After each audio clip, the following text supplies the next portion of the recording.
As Muslims, we live in this world which is referred to as Alamul Asbab, the world of means, the world of causes. And we must take these means to survive. This is the way Allah subhanahu wa ta'ala has ordained. But at the same time, we must stay within the limits, the boundaries of Sharia. Because if we become overly involved in the world and its affairs, or if something like greed overpowers us, then there will be destruction. In this regard, I would like to mention an account that many mufassirin, many commentators of the Quran have written. And it's in regards to an individual who was known as Balam Bin Baura. And he was someone who was an abid, a zahid, an ascetic worshipper, who knew al-Ismul A'zam, the greatest name of Allah subhanahu wa ta'ala, by means of which when one supplicates, the dua is accepted. And it's mentioned that while sitting on the earth, he could see the arsh of Allah subhanahu wa ta'ala as well. Now, it so happened that during his time, Sayyidina Musa alayhi salam wanted to go to a particular land where he was situated, Balam Bin Baura, and to take over, to conquer that land, because the people there were oppressive, they were wrongdoers.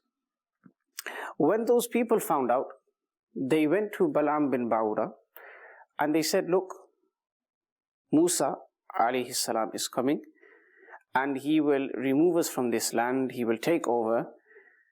So we are requesting that you do dua against him, you supplicate against him, that he is not successful in this mission of his. Balam bin Baura replied and said, how can I do so? When he has believers amongst his army, he has the angels alayhimus salam as well, and he is a prophet of Allah. How can I even think of doing such a thing? And they were insistent, they kept saying, look, you need to do this, please do this for us. When eventually Balam bin Baura said, look, I will do istikhara. I will seek a sign from Allah subhanahu wa ta'ala whether this thing is good or not, whether I should go ahead with it or not. And after seeking istikhara, as expected, the result was, you should not do so. And if you were to do so, you will be destroyed in this world and in the hereafter as well. But again, that qawm, that nation, which is a nation of Bani Israel, they were adamant. They said, look, you have to do this for us. So eventually they bought mal, mata', wealth, a lot of goods, items, expensive items, and they placed it before him and said, look, if you do this for us, then all of this is yours. And this was the turning point. Balam bin Baura, he could not resist when he saw that wealth, all those items, luxuries, and in the end he succumbed to their request, and he was on his way to a particular mountain to supplicate against Musa alayhi salam, ma'adallah. The animal that he was riding on continued stopping, and each time it stopped, he would force the animal to go ahead. Eventually Allah subhanahu wa ta'ala, it's mentioned, gave that animal the power to speak, and the animal said, what are you doing? Woe to you! You are going to supplicate against a prophet of Allah. Each time you try to take me forward, the angels stop me. The angels change my direction. Because of the desire for goods of this world, for wealth, he only had one thing on his mind, that I must go and do that.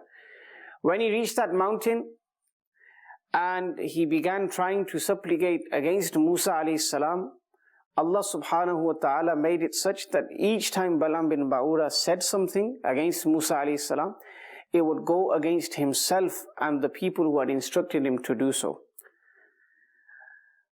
And when they saw this, they said, what are you doing? We're asking you to supplicate against Musa alayhi salam, you're supplicating against us. And that's when he replied, look, I'm trying to do that, but it's not working. The opposite effect is taking place. And thereafter, Allah subhanahu wa ta'ala cursed this individual such that his tongue, which he used to try and supplicate against Musa alayhi salam, began hanging from his mouth and reached his chest. And this stayed like this until he died. His wilaya was removed. Any maqam or rank he had in the court of Allah subhanahu wa ta'ala, that was also removed and taken away. And this individual who just, a few days before, he was accepted in the court of Allah, a waliullah, he had lost everything and he died in a state of kufr, disbelief. So respected viewers, what we must realize is the want and desire for more, and greed especially. This is something that we must always avoid. Great people, those who at one stage had great ranks, they were destroyed because of greed. They were destroyed because of wanting more than they required. Then what about us weak individuals? We must work in this world to survive in this world for as long as we're going to live in this world. We're not going to live here eternally. And instead of falling prey to greed, we should work and strive towards our hereafter, which is our eternal abode. We love Madani Channel. We love Madani Channel. We love Madani Channel.